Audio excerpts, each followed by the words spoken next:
I just got a brand new PC and it's the fastest gaming computer that I've ever owned. And frankly, it's just got to be one of the fastest PCs you can build, period. It manages to brute force the most insane frames per second out of even the most taxing games. And the secret component in this machine lets it double as a work PC without having to sacrifice gaming performance. Now, this is a sponsored video. Origin PC has been one of my longest running channel sponsors, building my first sponsored PC back in 2013.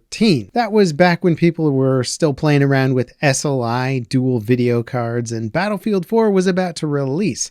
I was playing games at a crisp 1080p resolution, and 120 Hz refresh rate was pretty much the max you could get. Now I'm playing games at 4K 144 Hz refresh rates and achieving even higher frame rates than that. It's pretty wild to see how far gaming tech has come even since I started my YouTube channel. And this beautiful machine has been custom built by the techs at Origin PC. You can actually order custom painting on the website, and the talented artist came up with this cool design for me, and they even customized the fan colors for the gaming PC and the desktop background with my brand when I started it up, which has really taken things to the next level. And if you want to get your hands on a premium PC build, I highly recommend checking out Origin PC. There's a link to their website in the video description. Now, the internal wiring on this machine is immaculate, built for both display and play, and the new case is even more compact than my previous build from them, which is nice. With the CPU radiator on the front of the case, there's still enough room to actually fit this cinder block sized RTX 4090 in there. The system drive is running on a 2TB M2 with a second 2TB M2 for additional storage, and I even popped a bunch of my own SSD storage drives in there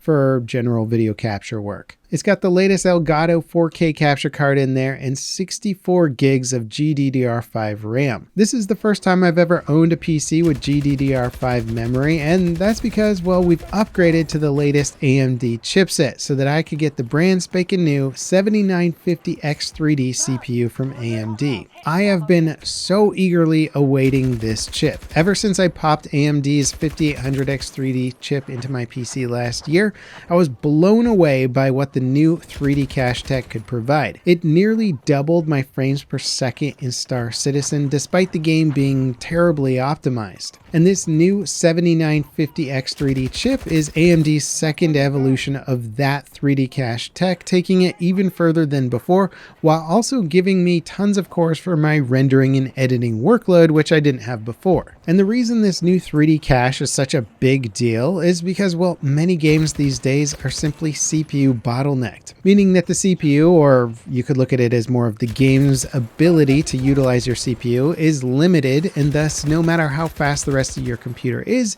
you likely won't get more FPS without first improving your CPU. And unfortunately, games have a harder time of taking full advantage of multi-core CPUs than other work applications do. When using your computer for computational or rendering purposes, having tons of CPU cores directly improves your PC speeds. However, most games are actually bottlenecked by the main thread or a single core on the CPU, which ultimately limits the game's performance regardless of how many cores that you have. And to improve the speed of that main thread for the game, generally you're going to want faster CPU cycles, aka more megahertz, but the general megahertz speeds for chips hasn't drastically improved in the recent years. So getting more gaming performance out of the chip has to come from different solutions, like new chip architectures. And the relatively new 3D cache from AMD has proven to be insanely effective. That is, in games that benefit from having more CPU cache, which in fairness is actually quite a few of them. And it seems to be having an even bigger impact on games that are less optimized, so lots of indie games or games in development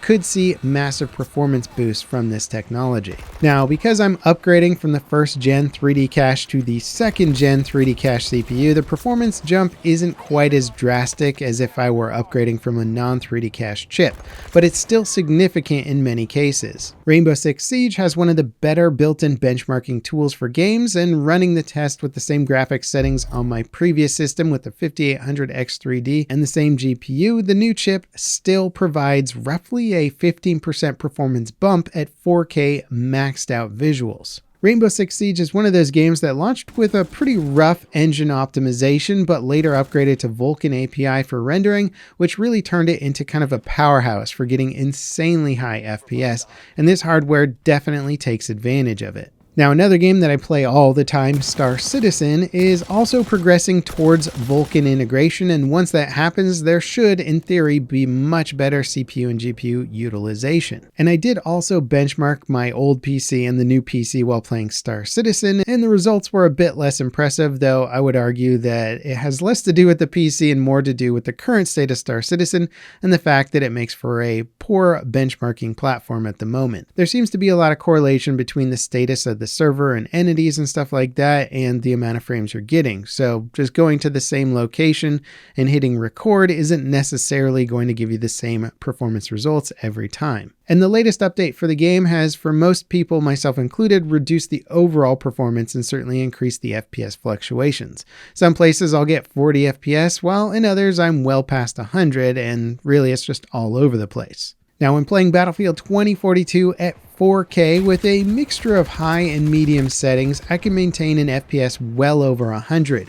And considering that my monitor is 144 Hz, I'm mostly able to hit that refresh rate consistently while playing multiplayer. And again, it's pretty wild that 4K gaming is now attainable at high refresh rates on new games, playing at really high visual settings. Booting up Warhammer 40k Darktide, I was also consistently hitting frames between 120 and 150 FPS while playing at 4K with maxed out visuals.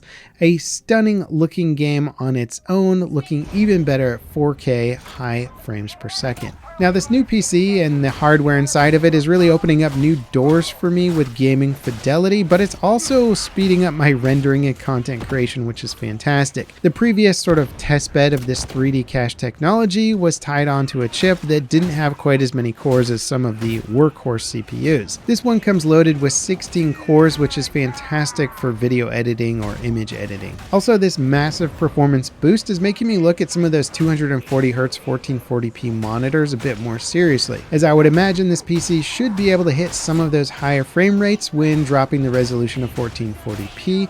This would definitely be beneficial in more twitchy games like Battlefield and might be sort of the competitive sweet spot for striking a balance between resolution and refresh rate. As much as I love gaming at 4K, hitting even higher frame rates is certainly an alluring aspect. Anyway, I hope you guys have enjoyed this look into my latest bleeding edge PC build. I'm always super excited to get the next level hardware, especially when it upgrades both my gaming performance and work performance simultaneously. I'm having a blast testing out the new frame rates that I can get in games, and if you're in the market for a custom built machine, definitely check out Origin PC. They build a fantastic gaming computer and they'll tweak it to your exact specifications. As always, guys, thanks for watching, and I'll see you next time. This is Level Cap signing off.